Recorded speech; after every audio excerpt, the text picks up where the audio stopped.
ఇదిగో తెలుగులో పిల్లి షాప్ పిల్లి ఫుడ్ వండే కథ. పిల్లి షాప్ కథ. ఒక చిన్న పట్టణంలో మియావ్ కిచెన్ అని ఒక ప్రత్యేకమైన షాప్ ఉండేది.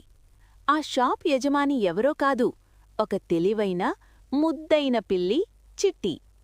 చిట్టీకి వంట చేయడమంటే చాలా ఇష్టం. పిల్లులక్కూడా ఆరోగ్యమైన రుచికరమైన ఆహారం కావాలి అని అనుకుని పిల్లుల కోసం మాత్రమే ఒక షాప్ పెట్టింది. ప్రతి ఉదయం చిట్టి తన చిన్న టోపీ పెట్టుకుని వంట మొదలుపెట్టేది. తాజా చేపల కూర, క్యారెట్ కూరగాయల మిశ్రమం, చికెన్ సూప్ పిల్లులకు సరిపోయేలా అన్ని వంటలు ప్రేమతో శుభ్రంగా చేసేది.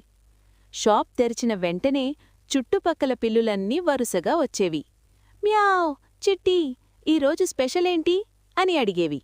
చిట్టి నవ్వుతూ, ఈరోజు ఫిష్ బిర్యానీ పిల్లి స్టైల్ అనేది.